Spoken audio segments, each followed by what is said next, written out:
Ono.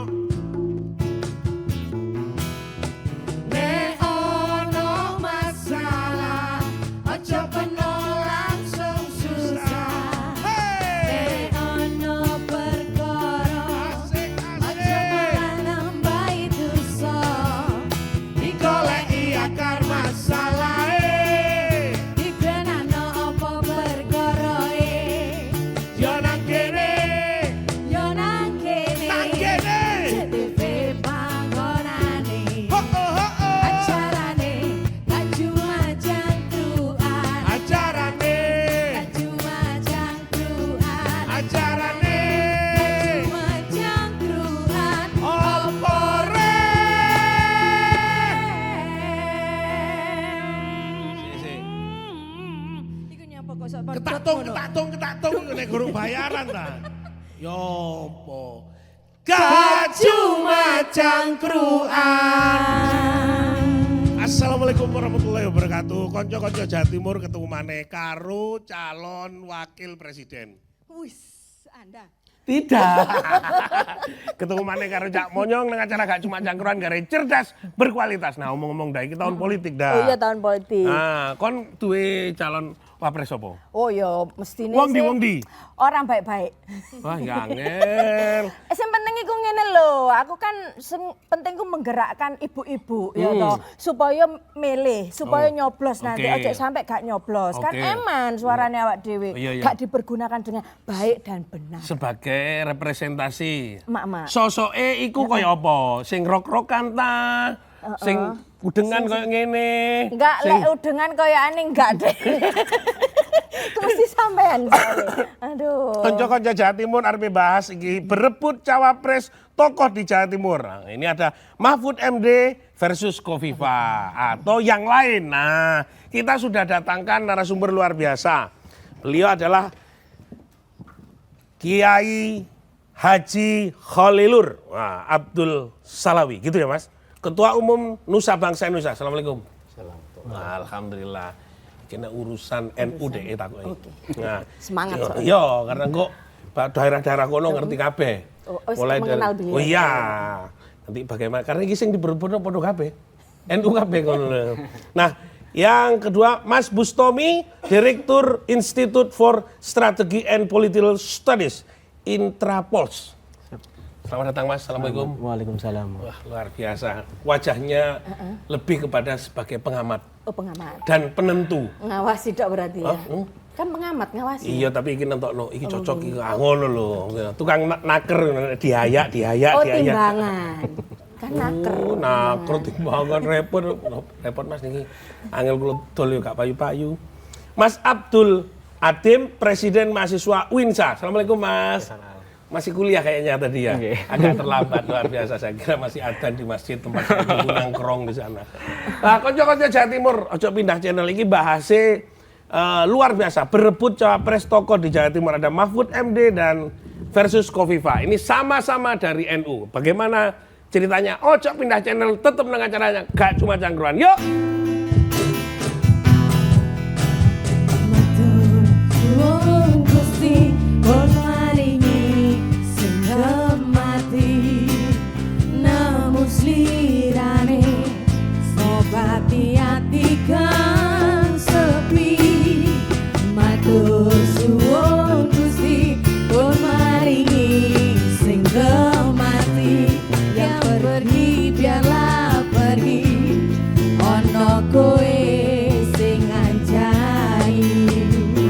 Konco-konco Jawa Timur luar biasa. Tahun politik menyita pikiran-pikiran kita.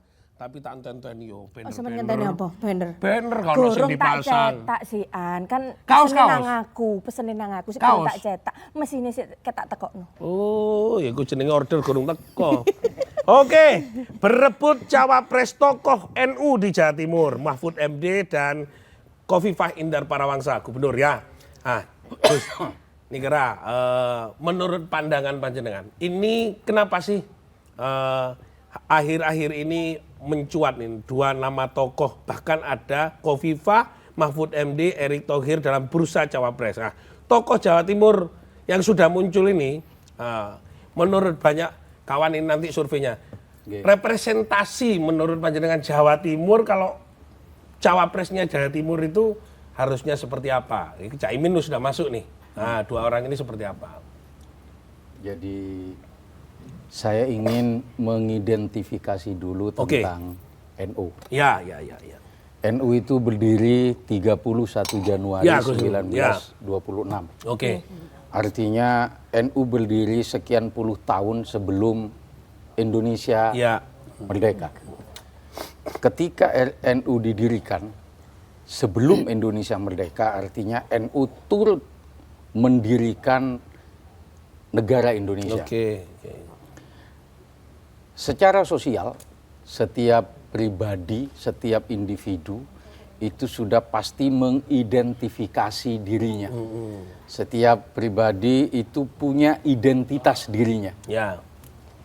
Salah satu contoh identitas ketika kita lahir kita dikasih nama. Ya, oke.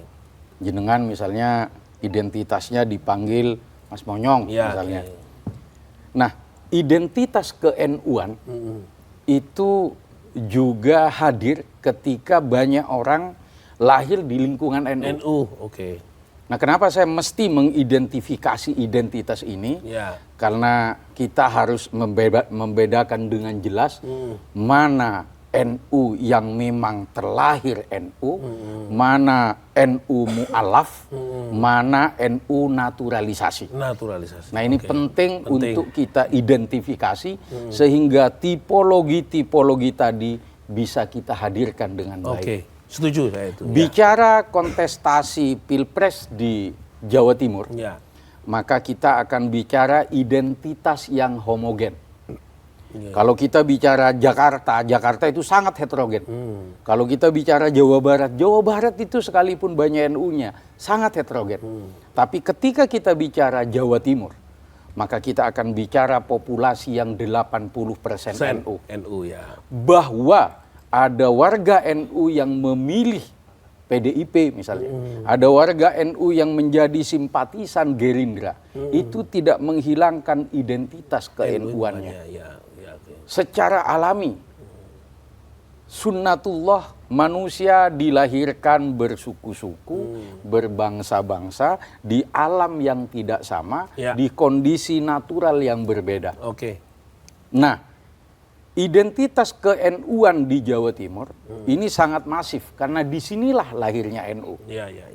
Maka ketika NU dijadikan tolak ukur kesuksesan dukungan paslon Pilpres di Jawa Timur, identifikasinya kemudian adalah siapakah tokoh NU yang layak diajukan untuk menjadi cawapres dari capres-capres yang sudah ada.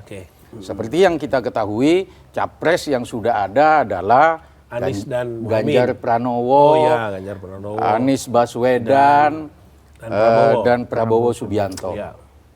Warga NU Jawa Timur tentu berharap tokoh NU Jawa Timur yang mendampingi tiga capres ini. Sehingga kemudian banyak yang mengajukan Mahfud MD, banyak yang mengajukan Khofifah Indar Parawansa, atau terkini per semalam kita tahu ada silaturahim dan pertemuan tertutup antara Ganjar Pranowo dengan mantan Ketua Umum PBNU, Buya Kiai Haji Raden Said Akil Siraj. Bisa jadi sekalipun beliau bukan orang Jawa Timur, karena beliau mantan Ketua Umum PBNU yang tentu punya konstituen mengakar di Jawa Timur, bisa jadi beliau juga menjadi opsi dari cawapresnya Ganjar Pranowo. Di luar orang-orang atau nama-nama yang sudah disebut. Kita tahu nama yang sudah disebut, di situ ada Mahfud MD, di situ ada Andika Perkasa, di situ ada Khofifah Indar Parawansa, di situ juga ada Erick Thohir. Nah, saat kita bicara Erick Thohir, ketika kita ketika kita berbicara identifikasi, maka kita tidak melihat Erick Thohir sebagai identitas NU yang lahir sebagai sosok NU. Kita baru tahu Erick Thohir ber-NU ketika ada 1 abad NU. Lalu dia menjadi ketua panitia 1 abad NU yang kemudian bisa kita interpretasi sebagai pengkondisian penokohan Erick Thohir agar menjadi sosok yang dianggap NU, malah di-endorse bersertifikat tinggi. High level. High level. Tahan dulu di situ. Baik. Saya ke Mas Bustomi. Mas Bustomi, jelas identifikasinya. Ada yang memang lahir dari NU, ada yang NU struktural, ada yang NU kultural, ada juga NU yang kadang-kadang karena memang sudah masif NU seperti saya di Lumajang, lahir di Lumajang, wis NU kabeh wong angel ngono. Nah, jelek wis ditulisi gak ditulisi yo pancen wong pokoke tahlilan bener itu. Nah, ada begini, untuk capres dan cawapres, ini kan ada modalnya memang harus orang, nah artinya konstituen, tapi juga ada yang butuh modal uang. Nah, kenapa orang-orang pusat juga mengukur kapasitas Jawa Timur itu butuh sosok dari tokoh NU. Salah satunya Mahfud MD, Khofifah, tadi Akil Sirot juga disebutnya oleh Ralilu tadi, lalu juga Erick Thohir. Apa sih pertimbangannya menurut pandangan panjenengan? Yang pertama itu yang harus kita lihat adalah bahwa dari DPT pemilu 2024 itu Jawa 115 juta. Oke, 100. Ya betul. Ya, dari 204 juta. Artinya lebih dari 50% itu ada di Pulau Jawa. Iya. Kalau dari survei terakhir itu 59,2% penduduk di Indonesia itu mendaku dirinya sebagai Nahdliyin. Ya. Itu setara sekitar 150 juta. Oke. Tapi kalau 150 juta. Oke. Itu kalau dari penduduk. Ya. Tapi kalau merujuk kepada DPT-nya KPU yang terbaru 2024 itu, maka 59,2 itu setara sekitar 120 juta. 120, oke. Artinya pemilih terbesar ada di Jawa, pemilih terbesar itu NU. Ya. Nah, kalau dibedah lagi, suara terbesar di mana? Satu di Jawa Barat 35 juta, yang kedua di Jawa Timur 31 juta, yang ketiga di Jawa Tengah 28 juta. Besar Jawa Barat masih ya? Besar Jawa Barat. Oke. Dan 3 provinsi ini dengan urutan Jawa Timur, Jawa Tengah dan Jawa Barat itu dikenal sebagai lumbung suara NU. Oke. Sehingga mau tidak mau pada pemilu 2024 siapapun calonnya pasti akan memperhitungkan tokoh dari NU. Pertanyaannya sekarang, kenapa dari NU lalu kemudian larinya ke Jawa Timur? Itu tidak lain dan tidak bukan karena unpredictable moment di mana terjadi deklarasi antara Anies Baswedan dengan Muhaimin Iskandar. Karena dari awal orang tidak memperkirakan bahwa akan terjadi koalisi seperti Amin. Ya. Itu unpredictable. Sehingga semula nama yang akan kita bahas seperti misalkan Mahfud MD dan Mbak Hof ini kemudian tenggelam, sempat tenggelam. Gara-gara deklarasi ini kemudian pamor NU naik. Ketika pamor NU naik, siapa sih sebenarnya Amin, cawapres dari Anies ini ternyata dari Jawa Timur. Dia menang 2 hal. Menang pertama menang nasab, yang kedua menang nasib. Nasabnya tidak bisa diubah. NU kalau begitu, penceramanya ada nasab, nasib kayak gitu. Oh si gaya nih gitu. Jadi pasti lulusan sebelahku gitu. Nasibnya dapat almarhum gitu. Jadi nasibnya kenapa, Cak? Yang harus kita perhatikan adalah suara PKB di bawah kepemimpinan Muhaimin Iskandar. PKB kan 99 itu pertama kali kan suara terbesar. Lalu kemudian dia turun sedikit dan turun terbesar ketika konflik. Tetapi pasca konflik selesai lalu kemudian kepemimpinan Imin ini muncul, naik terus. Sampai terakhir kemarin hampir 2 digit tahun 2019. Nah, yang menarik adalah kaitannya dengan Pilpres adalah pada tahun 2014 Jokowi JK itu suaranya di Jatim 53,7%. Tetapi pada 2019 ketika mengambil tokoh NU yang artinya lebih NU karena waktu itu Rois Am PBNU, itu suaranya di Jawa Timur 65,75%. Artinya terjadi lonjakan 12%. Sampai bayangkan 12% ini angkanya luar biasa.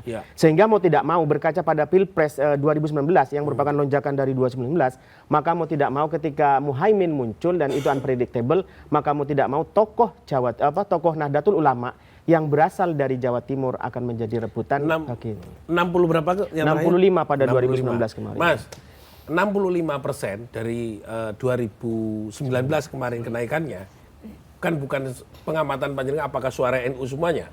Nah, nanti jawabnya nanti ya. Sampean ben mikir. Konco-konco Jawa Timur ojo pindah channel tetep nang acara gak cuma cangkruan. Garai cerdas berkualitas. Yuk nyanyi sih. Ono iki piye tak turutane tak usahae aku ra masalah yen kon berjuang dhewe sing penting kowe Kanca-kanca Jawa Timur tambah asik tambah gayeng. Nek ngomong peta politik dan prediksi, ramalan dan kepastian butuh duduk mek tukang riset sing dibutuhno. Lah terus tukang apa? Dukun saiki kok bikin jalan. Ya, mahasiswa boleh nakal, mahasiswa boleh kritis, brutal tidak mengerti pokoknya ngomong. Nah, hitung-hitungan kayak gitu. Tadi itu kenaikan itu sendiri yang tadi 2015 ya 2014 ke 2019 kenaikannya luar biasa. Yang tadi jadi sekitar 65. Nah, Kenaikan 12%. 12%. Apakah 12% itu representasi dari NU sehingga orang-orang mencari orang-orang tokoh-tokoh NU sendiri? Gimana menurut mahasiswa? Sebenarnya izin pada saya Berbicara terkait cawapres ini sangat menarik ketika kita berbicara, karena sekarang ini para partai umum itu ada sebuah talent accounting, atau dalam artian mereka mencari talent.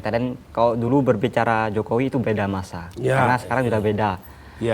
Dampak adanya pertanyaannya apakah 12% ini memberi dampak dari PPNU sendiri? Kita melihat dari satu abad NU, bahwasanya populasi Jawa Timur bisa mendatangkan massa yang sebegitu banyaknya. Populasi Jawa Timur bisa mendatangkan ribuan massa untuk berkumpul dalam satu acara. Dan mereka loyal, mereka datang jauh-jauh dari manapun. Berjuta-juta. Nah, ini menandakan bahwasanya NU tidak bisa disepelekan, tidak bisa dianggap sepele.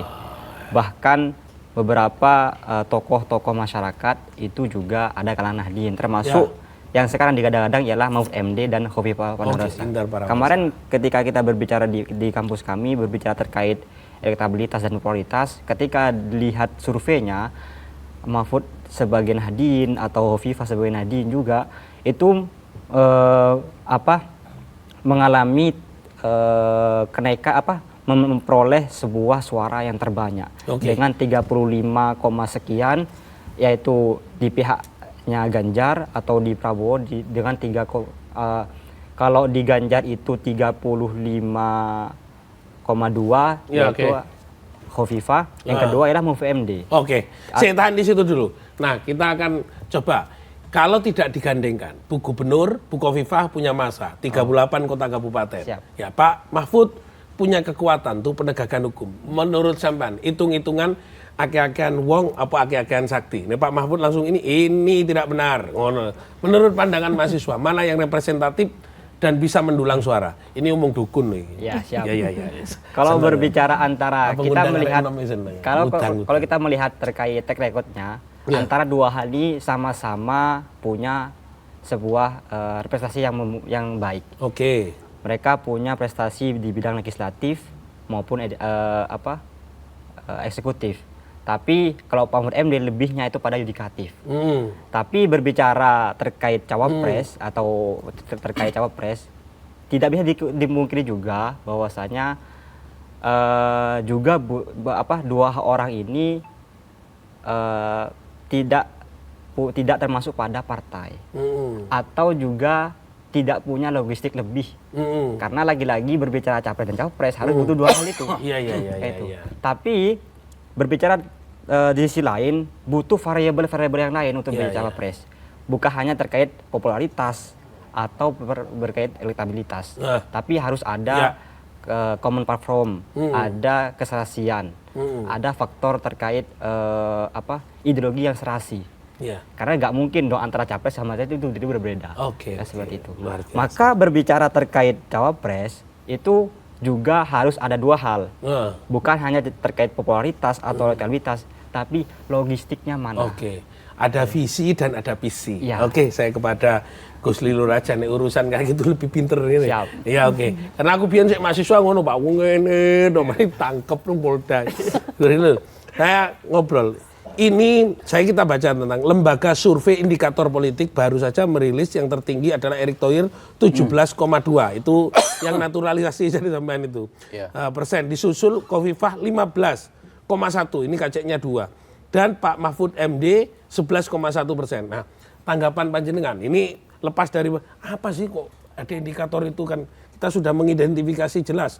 Ada persoalan apa di situasi politik? Monggo, Gus. Jadi kalau kita mencoba menjernihkan bagaimana survei itu dilakukan, maka kita akan bicara variabel survei yang di dalamnya ada pertanyaan-pertanyaan yang bisa mengarahkan orang yang disurvei. Kalau yang memesan survei, seseorang yang menginginkan Erick Thohir elektabilitasnya naik, tentu pertanyaan yang ditanyakan pada orang yang disurvei adalah yang ke arah sana. Hal yang bisa menaikkan elektabilitasnya Erick Thohir. Dan pertanyaan itu adalah pertanyaan yang ditanyakan saat survei. Artinya pertanyaan di saat survei bukanlah garansi bahwa saat Pilpres pada 14 Februari 2024 dia akan terpilih. Itu yang pertama. Yang kedua, ketika kita bicara NU, jangan lupa kita jangan hanya bicara Jawa Timur. Kita juga wajib bicara kemana keberpihakan PBNU. Bagaimanapun ada pengaruh besar ketika PBNU memberikan keberpihakan pada paslon-paslon tertentu. Kita paham di mana-mana ketua umum PBNU berteriak dan berkuar bahwa NU jauh dari politik.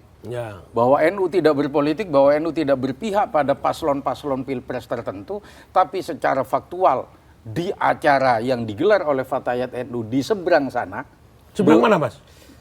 Apa itu? Gedung apa itu namanya? Jatim Expo. Ya, seberang sini. Di Jatim Expo. Iya. Roy Isam PBNU menyatakan bahwa semua elemen Banum dan organisasi yang terkait dengan PBNU menunggu komando dari PBNU. Artinya keberpihakan PBNU untuk mengusulkan calon tertentu itu akan berefek besar pada calon yang didukung oleh PBNU. Dan sepertinya PBNU berkecenderungan untuk PB ya, bukan PB ya. PBNU berkecenderungan untuk mengusung dan menggotong Erick Thohir. Itu bisa kita baca dengan hadirnya Erick Thohir di acara Fatayat NU. Bisa kita baca dengan ditunjuknya Erick Thohir sebagai ketua panitia 1 abad NU, ataupun puja-puji yang dilontarkan oleh ketua umum GP Ansor yang juga Menteri Agama RI, ataupun Sekjen PBNU Saifullah Yusuf yang juga memuja-muji dia gitu.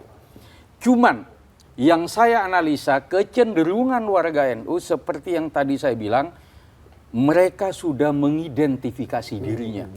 Identitas yang ditampilkan oleh warga NU jelas. Erick Thohir adalah NU mu'alaf, NU yang baru masuk, NU naturalisasi, yang kemudian entah apa yang terjadi dengan PBNU diberikan keistimewaan luar biasa. Pertanyaan saya di situ. Walaupun identitas ke-NU-annya kemudian secara otomatis terdegradasi ketika Erick Thohir salah menutup salam. Wallahul muwaffaq ila aqwamit thoriq, dia salah. Bahkan di hall Wali Besar NU di Kiai Hamid Pasuruan, Erick Thohir ngucapin salam dulu, baru ngucapin wallahul muwaffiq ila aqwamit thoriq. Walaupun itu sudah agak benar. Artinya kursus ke-NU-annya sudah relatif naik gitu, tapi gagal. Wallahul muwaffiqnya di belakang, salamnya di depan. Artinya begini. Saat bicara Jawa Timur, saya tidak cukup yakin bahwa Erick Thohir punya elektabilitas yang mumpuni sesuai hasil survei indikator politik. Itu yang pertama. Yang kedua, kalau bicara Khofifah adalah ketua muslimat NU. Suaranya bukan hanya di Jawa Timur, suaranya mengindonesia. Faktual perolehan suara Khofifah Indar Parawangsa saat Pilgub kemarin puluhan juta. Pak Mahfud adalah sosok langka di Republik ini. Orang yang hadir dengan integritas, orang yang hadir dengan moralitas, orang yang hadir dengan intelektualitas, orang yang hadir dengan keberanian luar biasa, yang justru ini menjadi dambaan banyak warga Indonesia. Bukan hanya warga NU yang mengharapkan seorang Mahfud MD menjadi cawapres. Bahkan orang yang bukan Muslim mengharapkan Mahfud MD menjadi cawapres. Tahan dulu, nanti kita lanjutkan. Mas Bustomi, nanti akan ada modal dan ada keistimewaan. Ada apa sebenarnya? Kok NU memberikan keistimewaan, ada modal dan semuanya. Nah, nanti kita akan bedah. Karena tidak hanya visi, tapi ada visi yang harus juga bergerak. Ya. Aku bagian nyanyi. Oke, ojo nanti aku tak nyanyi. Say yo. Hoya. Kita politik. Yo sing hati-hati. Tahun politik. Tahun berkata. Kumpulan beras 5 kiloan tahun konco-konco Jawa Timur tambah asik tambah gayeng pancene rada angel nek ditututno karena prediksi itu semuanya tidak laku. Aku pokoknya karena tergantung yang pesan. Penting aku ki nyoblos. Saiki gak nyoblos. Ya apa? Nyentang. Mas Bustomi, semua punya potensi. Tadi juga ngomong kalau memang riset ada yang netral, ada yang sangat relatif punya pesanan karena tidak objektif dan macam-macam. Kita paham itu. Ini kelompok siapa, ini siapa, kayak gitu. Nah, kalau kita melihat kenyataannya seperti yang kita inginkan, Jawa Timur itu punya potensi mana yang lebih representatif. Karena situasi, kita bacanya situasi. 2024 Februari besok, ini harusnya yang yang sangat pas itu sosok yang mana. Baik itu modal, kemampuan. Siap. Jadi kita bicara modal pertama kan tidak hanya sekedar istilahnya uang ya. Jadi modal itu ada modal sosial. Dalam konteks ini yang punya modal sosial tentu kalau kita bicara antara Mahfud MD dengan Khofifah yang mana ya Khofifah. Pertama beliau itu 3 periode sebagai ketua umum salah satu lembaga di NU yaitu Muslimat. 3 periode? Iya. Per periode berapa? 5 tahun itu kan sampai itu sampai ADRT-nya diubah. Artinya di satu sisi mungkin kesulitan mencari regenerasi, tapi dalam konteks politik itu artinya dia sangat strong secara leadership gitu ya. Dan kita belum menemukan perempuan yang se-strong misalkan Megawati. Setelah itu kita mulai muncul dan melihat ada Khofifah Indar Parawansa dan itu munculnya dari Jawa Timur. Dan itu saya kira menarik gitu ya. Lalu yang kedua adalah Khofifah membuktikan bahwa dia mampu mengidentifikasi kekuatan-kekuatan dirinya pada pilgub di Jawa Timur yang ternyata mampu mengalahkan kandidat dari yang didukung oleh pondok-pondok besar. Nah, itu yang kemudian saya kira modalitas sosial punya, modalitas intelektual punya, yang kemudian Mahfud MD juga punya. Tentu yang harus dilihat itu adalah bagaimana kemudian salah satu baca pres itu akan melirik yang mana. Karena penting kalkulasinya kan tidak hanya itu. Misal, pada saat seperti yang disebutkan survei dari indikator, itu kan pada saat itu dilakukan survei. Artinya ada jeda waktu. Ada faktor misalkan koalisi ini kan belum ajak Mas. Jadi pendaftaran itu belum dilakukan, artinya segala sesuatunya bisa terjadi. Dan politik itu adalah istana segala kemungkinan. Termasuk ketika Anies dengan Imin. Ketika misalkan PKS bisa bercampur dengan PKB dan sebagainya. Jadi politik itu kan selain PKS campur PKB ya. Selain temporal, dia juga istilahnya lokal. Lah, lokal ini kalau kita bicara Jawa Timur berarti kita bicara figur. Bicara figur juga bagaimana tokoh-tokoh atau figur-figur ini mampu melakukan kooptasi terhadap simpul-simpul massa. Jika bicara seperti itu, tentu yang masih sedang berkuasa memiliki potensi lebih tinggi yang memang sedang berada di kandangnya dibandingkan dengan tokoh yang sedang berada agak jauh dengan lokasinya dan memang tidak terkenal memiliki basis massa di daerahnya. Saya kira itu. Kalau tadi kemungkinan keluar biasaan dari Bu Gubernur Khofifah Indar Parawansa dan Pak Mahfud MD, kalau menurut panjenengan Prabowo sama Ganjar sama-sama ngincar nih. Nah, mana yang sebenarnya menurut sampean dua ini yang punya sisi kelemahan? Kadang-kadang orang keunggulan, ya coba sampean lihat kelemahannya di mana. Jangan ketawa, ini juga saya juga bingung kalau ada pertanyaan kayak gini. Kelemahannya di mana ini? Sebenarnya konteks kelemahannya itu kan kalau kita bicara pilpres itu bicara koalisi, Mas. Istana ketidakmungkinan ini ya. Jadi istana ketidakmungkinan adalah istana kemungkinan itu sendiri. Jadi tidak mungkin adalah kemungkinan itu sendiri. Jadi kita melihat bahwa mungkin Mahfud MD dan Khofifah terpilih sebagai bacawa pres, tapi karena istana ketidakmungkinannya juga tidak mungkin juga terbuka bahwa beliau berdua justru bahkan tidak menjadi bacawa pres siapapun gitu. Karena apa? Yang harus dilihat itu adalah konteks kalkulasi. Cara simpelnya sebenarnya kalau kita mau lihat praktikal, itu lihat bagaimana peta koalisinya. Dari peta koalisi pertanyaan saya kekurangannya itu di mana? Ya itu tadi, ketika kita lihat, ketika misalkan partai politik, tadi sudah disebutkan oleh Mas Abdul Adim nih, bahwa dua-duanya ini tidak punya partai politik. Dua-duanya tidak punya partai politik. Kelemahannya di situ ya? Yang dibahas. Ya kelemahannya. Kelemahannya dua orang. Kelemahannya Ganjar dan kelemahannya. Bukan, kelemahannya Bu Khofifah sama Mahfud MD. Jadi dua-duanya kan tidak punya partai kendaraan. politik. Ya, Dan kita ketika mau kontestasi butuh kendaraan. Karena itu butuh artinya mesin politik. Ya. Yang kedua adalah bicara soal logistik.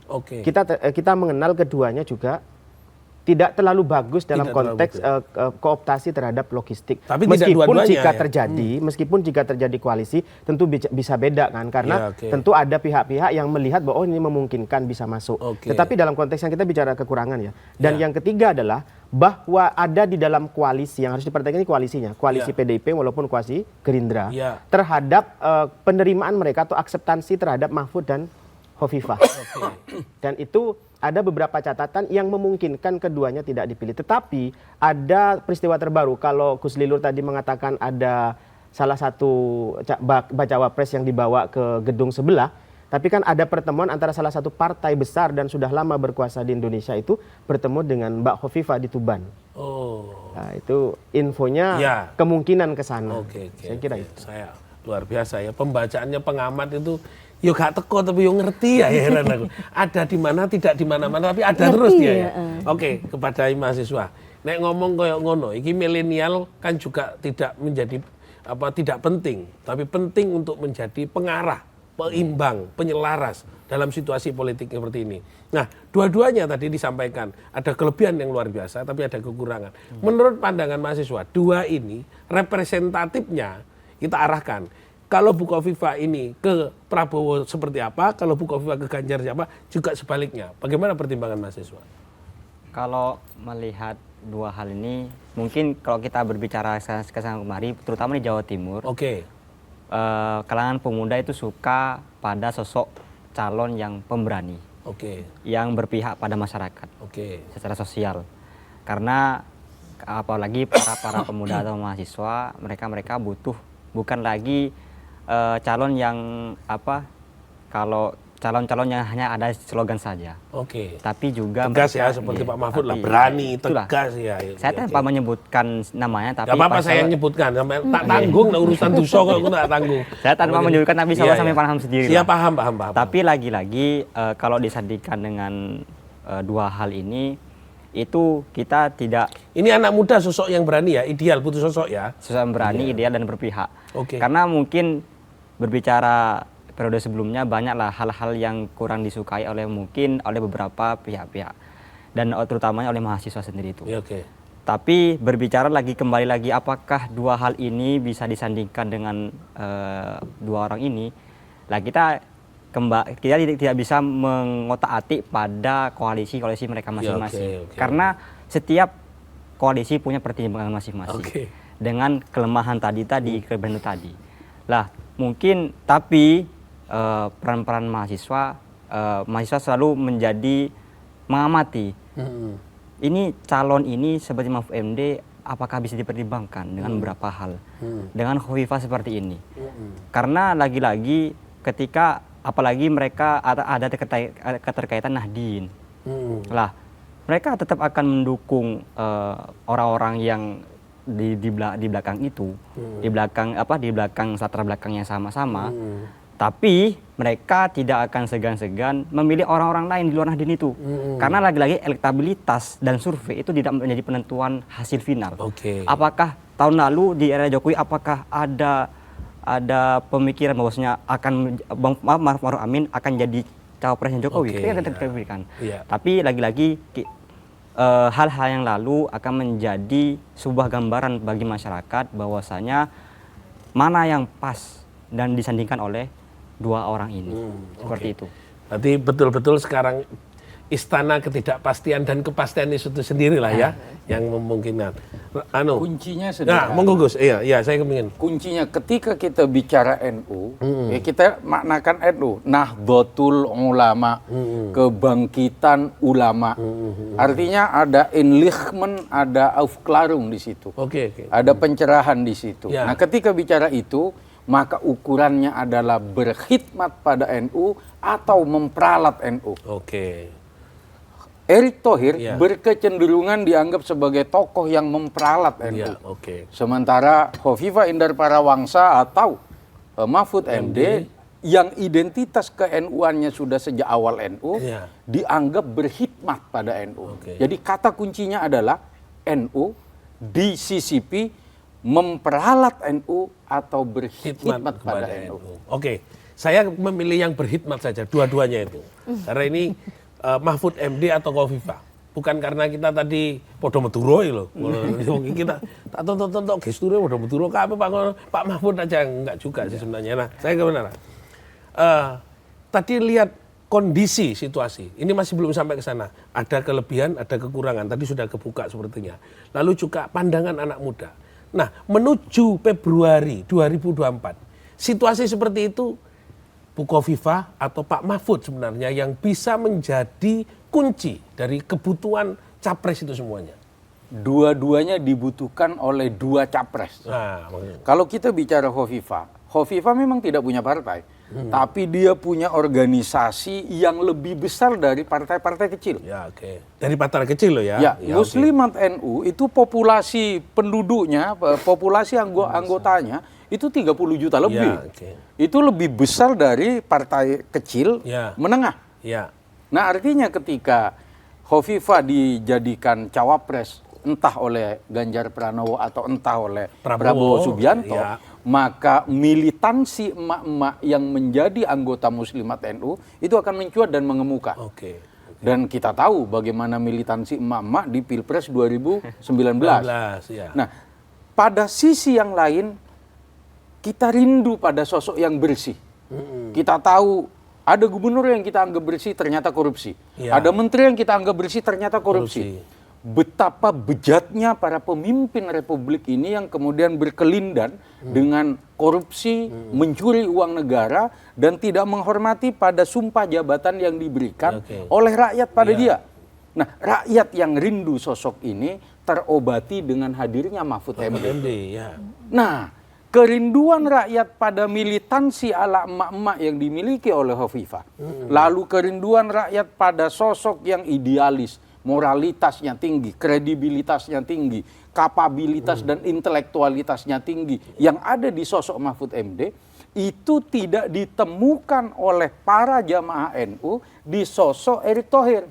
Walaupun kita akui secara visi, bahasa sampean, secara gizi, secara logistik, Erick Thohir mempunyai logistik yang berlebih dibandingkan dengan Khofifah Indar Parawangsa dan Mahfud MD. Tapi jangan lupa, posisi mereka yang sekarang akan diambil hanyalah cawapres. Posisi cawapres tidak memutlakkan adanya gizi. Karena yang menyiapkan gizi, capres-capresnya. Pertanyaan saya sebenarnya lagi hanya Mahfud sama Khofifah. Nyerempet dan gini. Wis awak dhewe ngurangi sing iki wis gak usah dibahas jadi yo. Tapi gini, Mas, masih timbangannya sumir. Artinya tidak ada beban berat. Kalau semua kita ngomong timbangan itu 2 kilo cok sampai imbang. Itu berarti sama kekuatannya antara Mahfud MD dan Bu Khofifah. Saya kepingin tanya sama-sama. Kalau tadi sudah jelaskan ini loh, duwe emak-emak. Pak Mahfud MD punya konstituen yang berharap, tapi angkanya belum jelas. Mana orang yang di tahun 2024 butuh kepastian hukum atau butuh emak-emak yang bisa memperkuat hasil dari proses kebutuhan demokrasi ke depan? Monggo, pengamat sampean. Politik itu kan bicara, ketika kita bicara kontestasi maka kita bicara kemenangan. Kemenangan itu bicara vote berarti elektoral. Dalam konteks ini yang harus kita lihat bahwa ada kekosongan sampai pada deklarasi yang terjadi pada sosok Amin itu adalah hadirnya sosok perempuan. Saya tidak mau mengatakan emak-emak, karena kita perempuan, belum mampu melahirkan isu-isu perempuan. Jika perempuan bisa maju, maka tidak hanya dalam konteks muslimat, tidak hanya dalam konteks Jawa Timur, tetapi secara nasional perempuan butuh representasi keterwakilan isu. Dan itu jika mampu melahirkan sosok perempuan, saya kira tentu dalam konteks ini sosok Hovifah Indar Parawansa unggul daripada Mahfud MD. Tetapi, dulu pernah Ibu Megawati dengan Prabowo. Tapi kan konteksnya dia adalah ketua partai. Ya. Dan artinya pernah muncul. Ya, dan bukan dalam konteks NU. Jadi yang harus kita bicarakan begini, Cak Taufik. Bahwa di 2024 NU itu menjadi penentu, Jatim itu gembok. Jadi kalau Jawa adalah kunci, kalau Jawa adalah kunci, 115 juta DPT itu. Gemboknya di sini. Gemboknya Jatim. Jadi mau tidak mau kita di kalangan pengamat itu mengatakan bahwa 2024 kemungkinan besar wapresnya itu dari Jawa Timur. Siapapun itu. Kenapa? Karena mau tidak mau Amin itu mengubah konstelasi. Jadi deklarasi Amin itulah yang mengubah konstelasi sehingga memaksa mau tidak mau dua yang belum mendeklarasikan siapa cawapresnya itu mau tidak mau kutum buka gemboke Jatim. Saya kira itu. Tadi ada seorang ketua partai yang menyampaikan Caimin menggok tapi gak ngeriting. Coba iki ono sing gak komen. Ada yang berkomentar ini ya. Menggok gak ngeriting. Dari Wanto di Surabaya, Bu Gubernur nang Jatim ae nerusno pembangunan, jangan maju Bu, enak bangun Jatim. Terus ini dari Zulham di Sumeneb, arek nom pilih Mahfud MD, tegas ada kepastian hukum. Kepastian, bukan kebastian. Iya, kepastian. Nek kebas iki stroke kebas, tangannya kebas. Terus ini dari Tina, kenapa kok Jatim yang jadi acuan cawapres? Kan bisa toko siapa aja. Apa harus toko ya? Iya kok toko sih. Toko apa aja? Apa harus NU gitu? Ya, NU bukan NU. No smoking tadi NU. Udah itu. Konco-konco Jawa Timur gak apa-apa pancene tulisane cilik iki pancen dudu diperiksa no kabeh. Ya toh ininya sudah. Ojo pindah channel tetep nang acara gak cuma cangkruan tambah asik tambah kaya yo. Bang sing wae go sandaran tubuhku kowe tak sayangi tapi separuh nyawaku bakal tak joko tak sirami tekan Jawa Jawa Timur tambah gayeng tambah asik yo. Nek ngomong mbek wong-wong pengamat bebas tanpa hambatan iso cetha. Tapi nek sumpama ngomong mbek pengamat mbek wong praktisi ono titipan. Angel iki enak. Titipan apa? Titipan pesen. Pesen.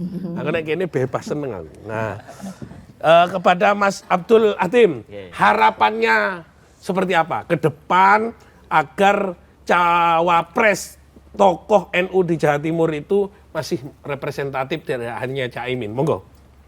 Selain pilihannya tadi yang tegas gitu lah, lanjut. Sebenarnya kita dari awal tidak ingin tidak ingin menyelimpir ke Mahfud MD atau Hovifah Prandasa. Tapi lagi-lagi dua sosok ini yang kadang-kala menjadi pembicaraan kemana-mana. Karena dari Caimin pun sudah dipilih oleh Anies Baswedan seperti itu. Namun harapan kami sebagai mahasiswa, sebagai pemuda juga, agar kedepannya ini kan berbicara pemilu itu kan 191 juta populasi mahasiswa, pemuda itu ada. Mereka bahkan 60% itu pemilih dari pemuda. Maka kami harapannya lebih lebih didengar lagi. Bukannya didengarkan apa aspirasi kami dan lain-lain. Juga hal-hal yang berkaitan dengan pemudaan dan lain-lain itu juga diakomodir. Karena lagi-lagi tidak bisa dipungkiri 1 juta tiap tahunnya 1 juta itu pemuda ada mengalami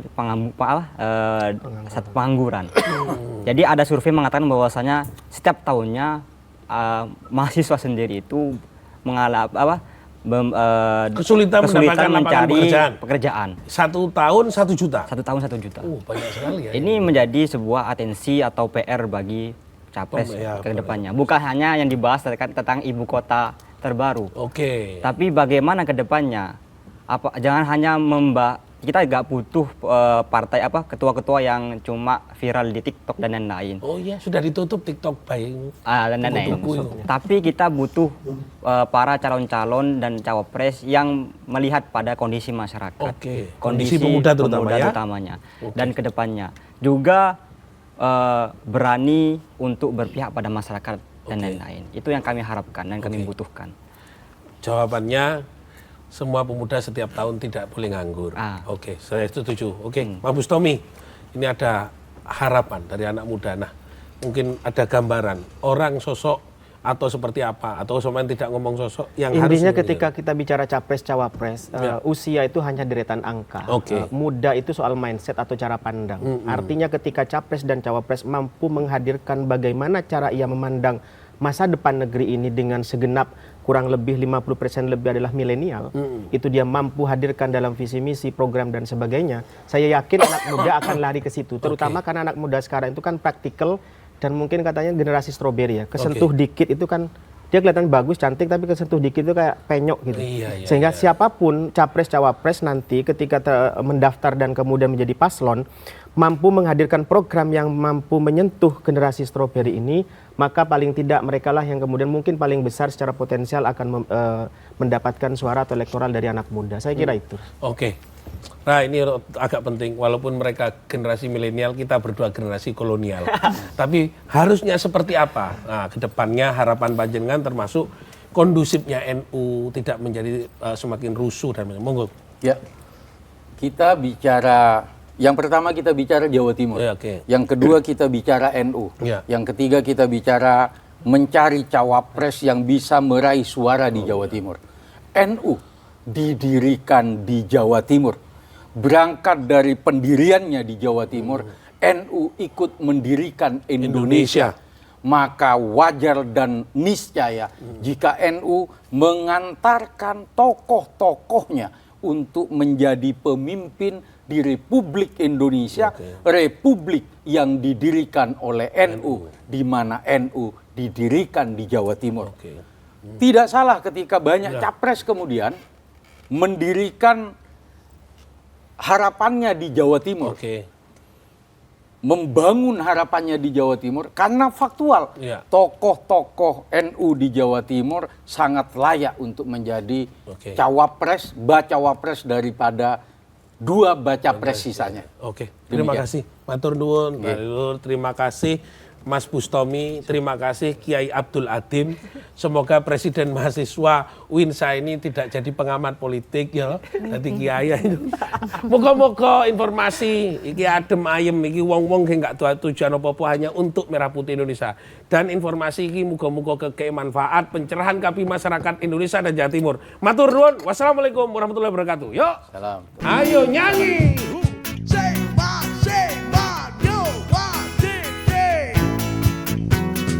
Scooby-Dooby-Doo, where are you? Where are you? Asolole. Scooby-Dooby-Doo, where are you? Where are you? Iki tahun politik jarene Cak Adim. Saya ini butuh pemimpin yang tegas, mampu menjadi semangat bagi kami kaum muda. Makanya itu perlu ada yang jujur agar saya tidak nganggur. Hey! Scooby-Dooby-Doo, Oh ya, where are you? Where are you? Asolole.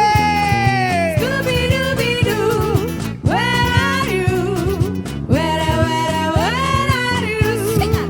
Muga-muga Cak Bustomi lancar pengamatane. Iso digawe para konsultan.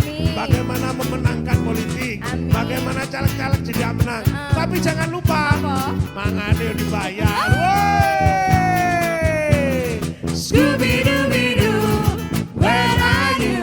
Hey ya, Where are you? Asolole. Scooby-Dooby-Doo, Oh ya, where are you? Sing it, Maneng. Sarene kursi lur, ayo kene Gus. Sing penting Jawa Timur kondusif.